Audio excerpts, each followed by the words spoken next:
O Senhor esteja convosco. Ele está no meio de nós. Anúncio da boa nova de nosso Senhor Jesus Cristo, segundo Lucas. Glória a vós, Senhor. Naquele tempo, Jesus contou esta parábola para alguns que confiavam na sua própria justiça e desprezavam os outros. 2 homens subiram ao templo para rezar, um era fariseu e o outro cobrador de impostos. O fariseu de pé rezava assim em seu íntimo: ó Deus, eu te agradeço porque não sou como os outros homens, ladrões, desonestos, adúlteros, e nem como este cobrador de impostos. Eu jejuo 2 vezes por semana, dou o dízimo de toda a minha renda. O cobrador de impostos, porém, ficou à distância, nem se atrevia a levantar os olhos para o céu, mas batia no peito, dizendo: meu Deus, tem piedade de mim, que sou pecador. Eu vos digo, este último voltou para casa justificado, o outro não. Pois quem se eleva será humilhado, e quem se humilha será elevado. Palavra da salvação. Glória a vós, Senhor. Que as palavras do Santo Evangelho perdoem os nossos pecados. Que assim seja. Podem sentar-se um pouquinho.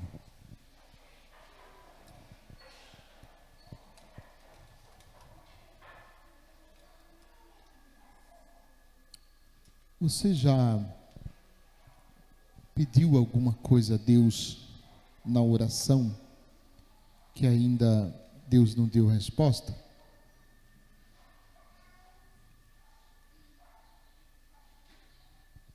Eu achei que era só o padre que passava por isso. Mas por que será que certas coisas que a gente pede em oração, Deus não realiza? Você já parou para fazer esta pergunta? Por que será que Deus às vezes não realiza certas coisas que a gente pede? Eu tenho 2 motivos porque Deus não escuta a nossa oração. Primeira, porque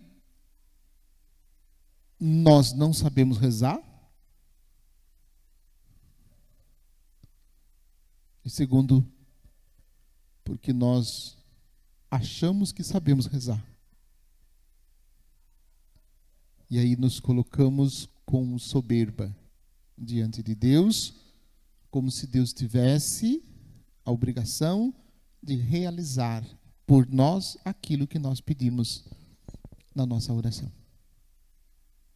Atitude do fariseu.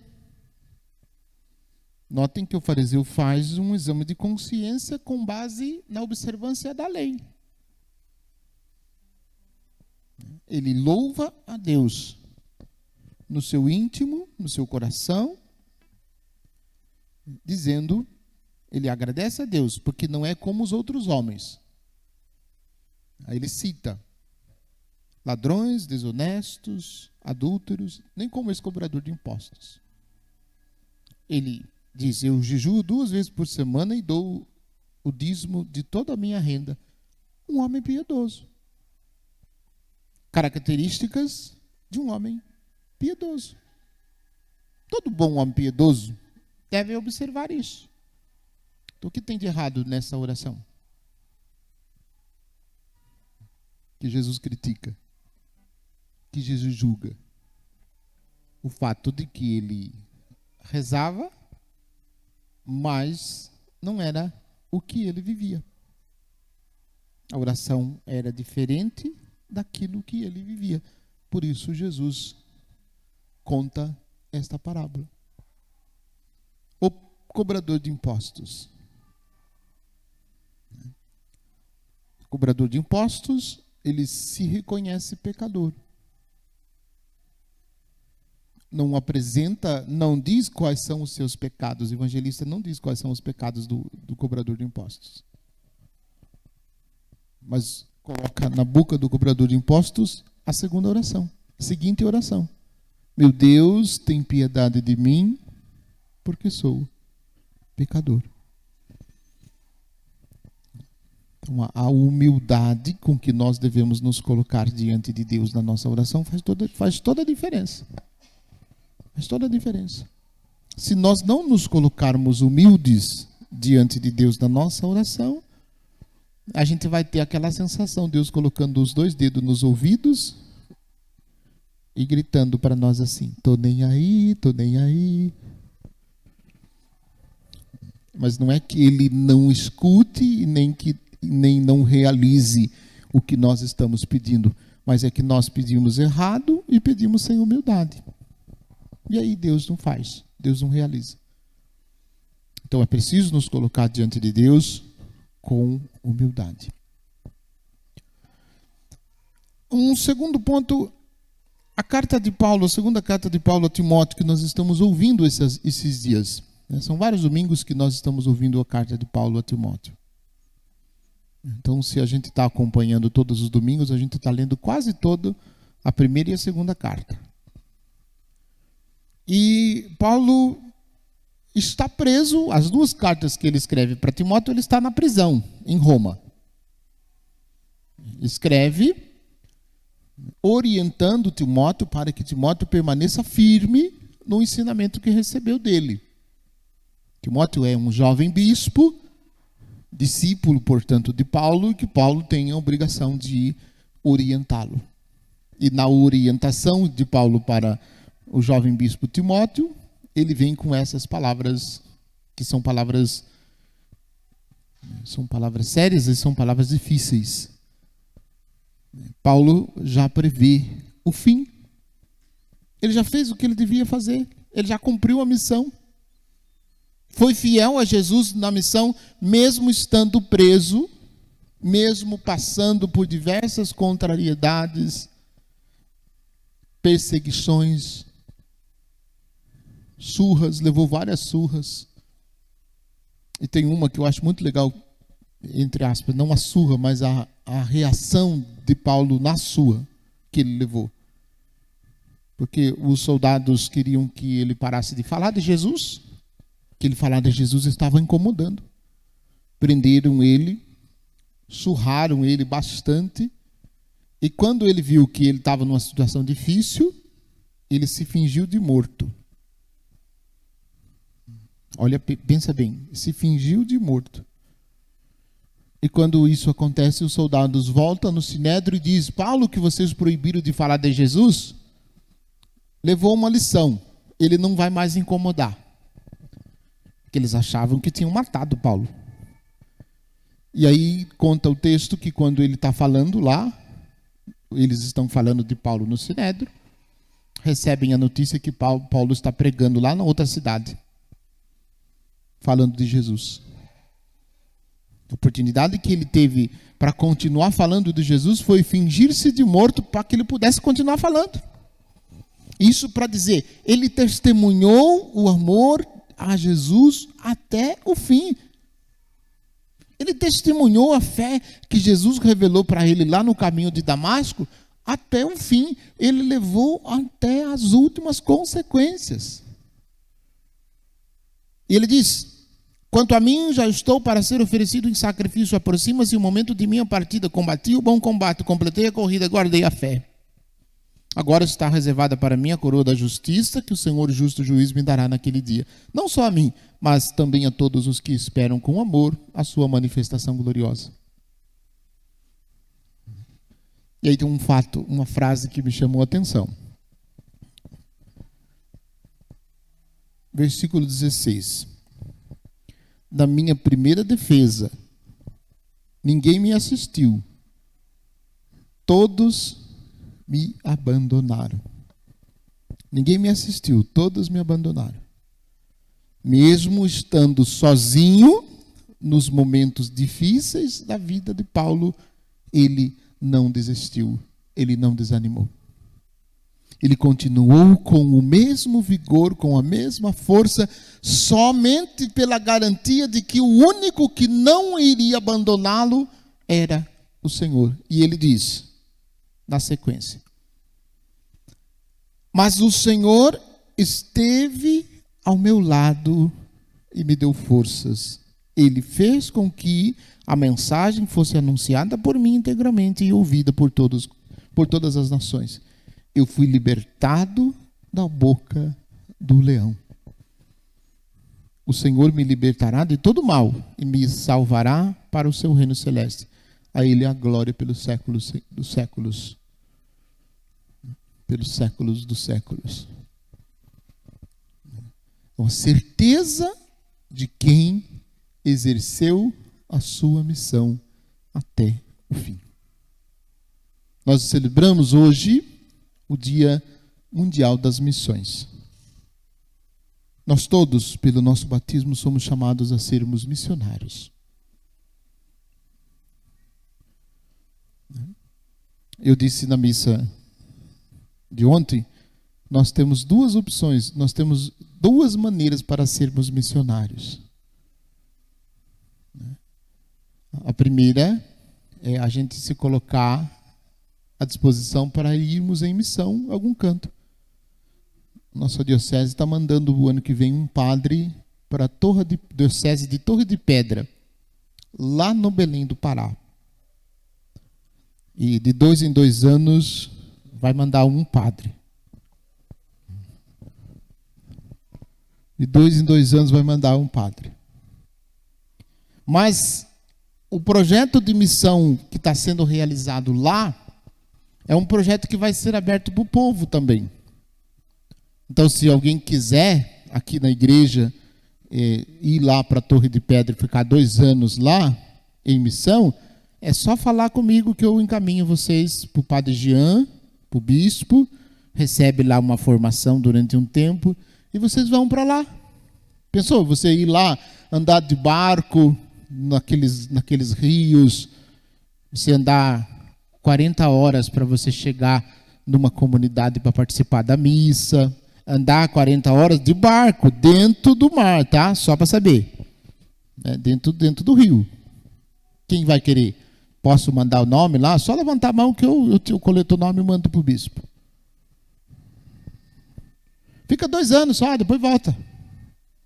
Lá no Belém do Pará. Vocês estão dispostos a isso? Será que a gente consegue lotar uma van para ir mandar para lá, para a Torre de Pedra? Ô padre, você está querendo se livrar de nós desse jeito, padre?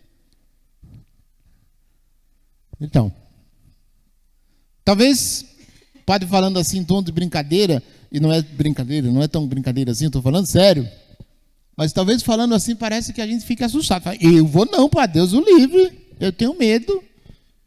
Tenho medo de água, tenho medo de onça, tenho medo de cobra, tenho um monte de coisa. Mas quando você diz não, assim, para essa proposta, você está negando a missão que o próprio Jesus lhe confiou, porque você, pelo seu batismo, você é convidado a ser missionário. Você não está sendo missionário no lugar onde você está.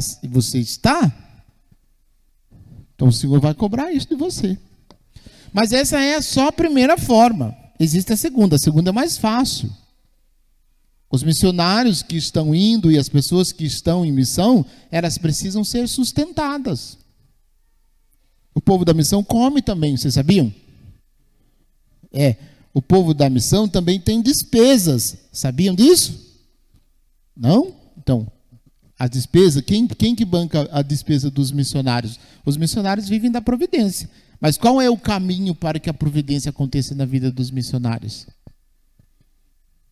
É isso, a minha participação, a sua participação com a oferta da missa. Com a oferta da missa. Então você pode ajudar a oferta da missa desse final de semana, e eu estou abrindo também para a missa do final de semana que vem, para que vocês não deem a desculpa assim, mas eu não sabia que este era o domingo das missões. Sabia, mas você não observou. Então, eu vou abrir mais um final de semana. Esse final de semana, toda a oferta da missa desse final de semana vai ser encaminhado para a missão, e também da missa do final de semana que vem, né? Também vai ser encaminhado para a missão. É um jeito muito pequeno e muito simples da gente ajudar, da gente manter os missionários em terra de missão. Né? E a segunda opção é a gente também se apresentar para ser missionário. Repito, se vocês quiserem, a gente organiza um grupo aqui, preparamos um grupo para ir lá com o padre Jean o ano que vem lá para a Torre de Pedra. Né? Ajudar lá. Né? Ser ministro de Eucaristia lá na Torre de Pedra. Imagine só. Olha lá, Silza e Luiz já se candidataram. Pronto, vou encaminhar vocês para o padre Jean, vocês já vão ver. Vai ser preparado para isso. Você já embarca ano de fevereiro, tá? Prepare as malas. Então, que a gente possa tomar consciência disso. Nós somos missionários. Agora, não precisa ir lá na Torre de Pedra, não, para você ser missionário. Você pode ser missionário aqui mesmo, na rua da sua casa. Você pode ser missionário dentro da sua casa. Você pode ser missionário pelas pessoas mais próximas de você. Você pode dar um testemunho. Desde que a sua vida seja coerente com a sua oração, você estará dando um testemunho de missão. A sua vida coerente com a sua oração. Que aquilo que você vive seja aquilo que você reza. E aquilo que você reza seja aquilo que você vive. Fácil, né? Simples, só isso. Assim nós estaremos tendo atitude, né, de comprometimento com Jesus, com o seu evangelho, com a mensagem que foi anunciada por Paulo e que foi testemunhada por Paulo com a própria vida. Paulo testemunhou até o fim. Porque ele se apaixonou por Jesus. E todo cristão apaixonado por Jesus deve fazer, no mínimo, a mesma coisa que fez Paulo. No mínimo, a mesma coisa que fez Paulo. Mas é preciso que a gente se convença disso. Porque a gente tende a achar que isso é para os outros. Que isso é para o padre, que isso é para os seminaristas, que isso é para os outros. Nunca isso é para nós. A propósito, eu quero terminar contando a vocês uma historinha que eu lembrei agora. Acho que ela encaixa. O Senhor chama a cada um de nós para uma missão e uma missão especial. Uma distinta senhora, sempre participativa na vida da igreja, ia nas missas piedosamente. E um dia ouviu lá na igreja um recado.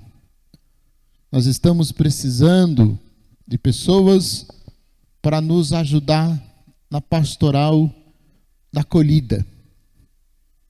A distinta senhora, sentada no banco da igreja, dizia: isso não é para mim. Na semana seguinte, de novo, um outro anúncio: estamos precisando de pessoas para compor a equipe de limpeza da igreja de 15 em 15 dias.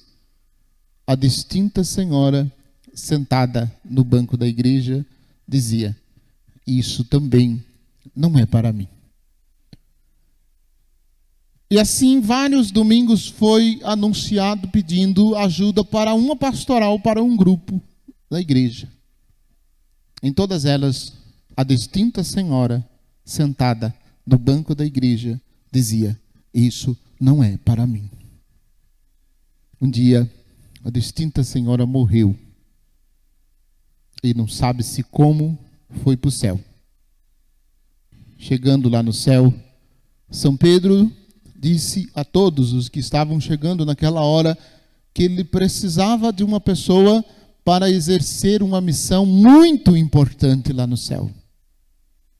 A distinta senhora, aquela sentada no banco da igreja, imediatamente se apresentou para São Pedro e disse: São Pedro, eu estou pronta. Pode pedir o que quiser que eu faço. Eu preparei a minha vida inteira para isso. O senhor pode pedir que eu estou à disposição. São Pedro olhou para ela com muito carinho e com muita ternura e com uma certa severidade, disse para ela assim: não, você não pode. Mas como não posso? Me preparei a vida inteira, eu estou pronta para isso. Como não posso?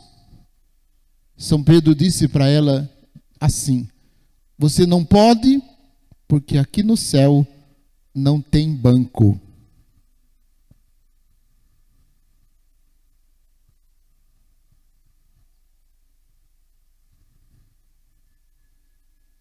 Creio em Deus, Pai Todo-Poderoso,